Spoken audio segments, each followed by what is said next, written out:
सन 1954 में 92 यात्रियों के साथ एक फ्लाइट जर्मनी से ब्राजील की तरफ उड़ान भरती है। 18 घंटे का ही सफर था, लेकिन महीनों निकल गए, वो फ्लाइट कभी लैंड ही नहीं हुई। लोगों ने मान लिया था कि नीला आसमान उस फ्लाइट को निकल चुका है। फाइलें बंद, सेंटियागो की फ्लाइट्स पूरी तरह से बंद कर दी गई। लेकिन उसके बाद जो हुआ आप लोगों को सुनना चाहिए। ठीक 35 साल बाद सन 1989 में वही फ्लाइट ब्राजील के एयरपोर्ट पे लैंड करती है। वहां की अथॉरिटीज ने पायलट से कांटेक्ट करने की कोशिश करी, लेकिन कोई जवाब ही नहीं मिला। उसके बाद वो लोग फ्लाइट पे चढ़े, लेकिन जो उन्होंने देखा वो हैरान कर देने वाला था। सिर्फ उन लोगों के कंकाल कुर्सी की पेटियों के साथ बंधे हुए थे। जब वो कॉकपिट की तरफ भागे तो पायलट के भी कंकाल ही बंधे हुए थे। अब सवाल ये है कि अगर पायलट के कंकाल ही बंधे हुए थे तो फ्लाइट लैंड कैसे हुआ? विज्ञान ने बहुत तरक्की कर ली है, लेकिन ऐसी बहुत सारी घटनाएं हैं जिनका जवाब विज्ञान के पास भी नहीं है। जब वो अपनी पहली सोलो मूवी रिलीज रॉकी का इंतजार कर रहा था तो उसके 3 दिन पहले उसकी मां का देहांत हो गया। वो अपनी मां से बहुत ज्यादा प्यार करता था। इस गम को भुलाने के लिए उसने ड्रग्स का सहारा लेना शुरू कर दिया, लेकिन ड्रग की लत ने उसे मार दिया। 2 साल तक ड्रग की लत को छुड़ाने के लिए वो यूएस रहा, लेकिन उसके बाद जब उसने कमबैक किया तो खलनायक जैसी मूवी में अपनी एक्टिंग का लोहा मनवा दिया। लेकिन प्रॉब्लम्स यही खत्म नहीं हुई। 1993 के बम धमाकों में अवैध हथियार रखने के चक्कर में उसे जेल भेज दिया गया। लेकिन फिर से जब रिहा हुआ तो वास्तव जैसी मूवी में फिल्म फेयर अवार्ड जीते और उसके बाद मुन्ना भाई जैसी मूवी में राष्ट्रीय पुरस्कार तक जीते। लेकिन प्रॉब्लम्स यही खत्म नहीं हुई। 2013 में अदालत ने उसे फिर से दोषी पाया और 5 साल की कैद की सजा सुना दी। इतने उतार चढ़ाव देखने वाले हमारे संजू बाबा आज भी अपनी एक्टिंग के दम पर बॉलीवुड में अपना एक अलग मुकाम बनाए हुए हैं। वो 5,000 रुपए पर मंथ पर एक रेस्टोरेंट में गाना गाता था। एक दिन उसने अपने गाने का वीडियो फेसबुक पे अपलोड किया, जिसे एक बड़ी कंपनी ने देखा और उसे गाने का ऑफर दे दिया। उस बंदे ने 10 ही दिन में मेहनत करके 7 गाने रिकॉर्ड किए, लेकिन उस बड़ी कंपनी ने एक भी गाना सेलेक्ट नहीं किया। उस बंदे का दिल टूट गया, लेकिन उसने हार नहीं मानी। फिर उसके बाद उसने अपने मोबाइल से फनी वीडियोस को फेसबुक पे अपलोड करना शुरू किया। वही सेम वीडियोस उसने यूट्यूब पे भी डालना शुरू किया। पहले कोई खासा रिस्पॉन्स नहीं था, लेकिन उस बंदे ने सेम सेटअप के साथ 100 के करीब वीडियोस बना डाली और उसी में से एक वीडियो पाकिस्तान में सुपर वायरल हो गई और उसके बाद उस बंदे ने पीछे मुड़ के कभी नहीं देखा और आज वो बंदा इंडिया में सबसे ज्यादा फॉलोअर्स के साथ नंबर 1 यूट्यूबर है। विज्ञान बड़ा है या भगवान? इस बात का जवाब देने से पहले वीडियो जरूर देख लेना, जहां पर पूरे विश्व में 10,000 में से मुश्किल से 45 बच्चे जुड़वा पैदा होते हैं। वहीं भारत के केरल राज्य के मन्नपुरम जिले के कोढ़ीनी गांव में हर 2,000 बच्चे में से 200 बच्चे जुड़वा पैदा होते हैं। इनफैक्ट वहां पर तो 3-3 ट्रिपलेट्स भी हैं। इसीलिए उस गांव को ट्विन टाउन के नाम से जाना जाता है। अब वैज्ञानिक तर्क देते हुए कहते थे कि ये जेनेटिक की वजह से होता है, लेकिन बाहर से आकर बसे हुए लोगों के भी जब जुड़वा बच्चे पैदा हुए तो ये तर्क बेतर्क हो गया। इसके बाद वैज्ञानिकों ने कहा कि ये पानी की वजह से होता है, लेकिन वही पानी तो आस-पास के गांव में भी सप्लाई होता है, लेकिन वहां पर ऐसा कोई इफेक्ट दिखाई ही नहीं दिया। विज्ञान के पास ऐसी बहुत सारी कहानियां हैं जो कि अनसुलझी हैं। वो एक साधारण सी गृहिणी थी और घर पे ही शास्त्रीय संगीत सिखाया करती थी। 2013 में अचानक से वो एक बीमारी का शिकार हो गई और लगातार 2 साल तक उन्हें दवाइयां लेनी पड़ी, जिसकी वजह से उनका वजन भी काफी ज्यादा बढ़ गया था।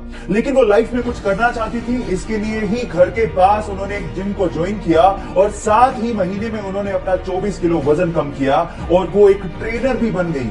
उसके बाद उन्होंने सोचा कि क्यों ना एक 6 पैक बॉडी बनाई जाए। इसके लिए उन्होंने 8 महीने की कड़ी मेहनत की और फाइनली एक रिप्ड बॉडी बना ली और एक बॉडी बिल्डिंग चैंपियनशिप में पार्टिसिपेट भी किया। इस उम्र में ऐसा करना वाकई में बहुत बड़ी बात है। बात कर रहा हूं किरण देम्बला की, जो आज बहुत सारी महिलाओं के लिए इंस्पिरेशन से कम नहीं है।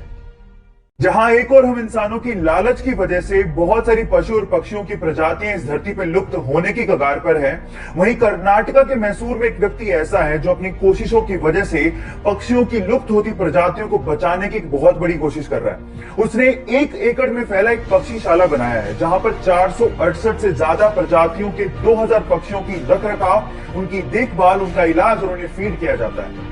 यहाँ पर जाने वाले लोगों का कहना है कि धरती पर किसी स्वर्ग से कम नहीं है। पूरे विश्व में इतनी बड़ी पक्षीशाला कहीं भी नहीं है, इसीलिए इसे Guinness book of world record का नाम भी दिया गया है। पक्षी उस व्यक्ति को प्यार से अप्पा जी के नाम से बुलाते हैं। उनका असली नाम श्री गणपति सच्चिदानंद स्वामी है। हमें इस धरती को बचाने के लिए ऐसे इंसानों की सख्त जरूरत है। आप लोगों ने बिल्ली को तो अक्सर कुत्ते से डर के भागते हुए देखा होगा, लेकिन क्या आपने कभी कुत्ते को बिल्ली से डर के भागते हुए देखा है? हुआ कुछ यूं कि कैलिफोर्निया में जेरेमी नाम का एक बच्चा अपने घर के बाहर साइकिल पर खेल रहा था। अचानक से पड़ोस से कुत्ता आया और उसने उस बच्चे पे हमला कर दिया और उसका पैर अपने जबड़े में दबोच लिया और उसे काटने की कोशिश करने लगा। इतने में जेरेमी की पालतू बिल्ली तारा आई और उसने उस कुत्ते पे छलांग लगा दी। इसके बाद उस कुत्ते ने डर के जेरेमी का पैर छोड़ दिया। ना सिर्फ ये, उस बिल्ली ने उस कुत्ते को दूर तक धकेला भी। जैसे ही ये सीसीटीवी फुटेज इंटरनेट पे डाली गई, वो रातों रात वायरल हो गई। उसके बाद उस तारा बिल्ली को बहुत सारे अवार्ड दिए गए और आज उसे कैट हीरो कैट के नाम से जाना जाता है। एक पेंगुइन प्रदूषित पानी में फंसकर तेल से पूरी तरह से भीग चुका था और भूख से तड़प रहा था। पास से जाते एक व्यक्ति ने जब ये देखा तो उससे रहा नहीं गया और उसे गोद में उठाकर घर ले आया और 7 दिन तक लगातार उसके पंखों को नहलाता रहा ताकि तेल पूरी तरह से निकल जाए। इसी बीच वो उसे मछलियां भी खाने को देता रहा। कुछ ही दिनों में वो पेंगुइन पूरी तरह से स्वस्थ हो गया। फाइनली वो उसे समंदर में छोड़ने गया। लेकिन वो कहते हैं ना कि इंसान एक बार अपने ऊपर किए गए एहसान को भूल जाए, लेकिन ये पशु पक्षी कभी नहीं भूलते। वो 8000 मील हर साल तैरकर उस व्यक्ति से मिलने आता है और कुछ ही महीनों में वापस लौट जाता है।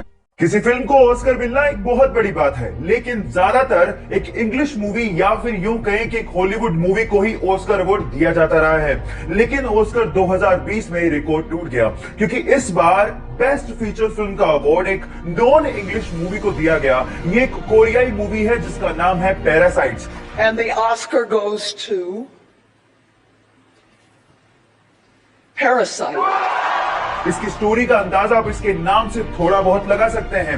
पैरासाइट्स का मतलब परजीवी जो दूसरों पर ही आश्रित रहते हैं, लेकिन कभी कभार जिस पे वो आश्रित हैं वो उसी को ही नुकसान पहुंचाने की कोशिश करते हैं। दुनिया भर में ये अपनी स्क्रीन प्ले और स्टोरी के लिए सुर्खियां बटोर रही है और इस फिल्म में ये साबित कर दिया कि अगर स्क्रीन प्ले और स्टोरी में दम है तो भाषा कोई मायने नहीं रखती है। कोई फिल्मी बैकग्राउंड ना होने के बाद भी आज भी अपनी मेहनत के दम पर बॉलीवुड में टॉप एक्टर्स में शुमार नहीं था। जब उसने कहा कि वो एक्टर बनना चाहता है तो लोग उसके फेस और उसकी हाइट को लेकर मजाक बनाया करते थे, लेकिन उसने लोगों की परवाह नहीं की। रोडीज में पार्टिसिपेट किया और रोडीज 2 का विनर बना। इसके बाद वो एक सक्सेसफुल आरजे और एक सक्सेसफुल डीजे भी बना और एक शो के दौरान उसने करण जौहर से मूवीज में काम मांग लिया, लेकिन करण जौहर ने उसे ऑफिस में फोन करने को कहा। 3 दिन लगातार फोन करने के बाद वहां से रिप्लाई आया कि हम लोग यहां सिर्फ स्टार्स के साथ काम करते हैं, आप प्लीज बार बार फोन ना करें। लेकिन उसने हार नहीं मानी और उसके बाद क्रिटिकली और सोशली अक्लेम्ड मूवीज में अपनी धाक जमा के उसने ये साबित कर दिया कि बॉलीवुड में सुपरस्टार बनने के लिए मेहनत और अपने आप पे विश्वास होना जरूरी है।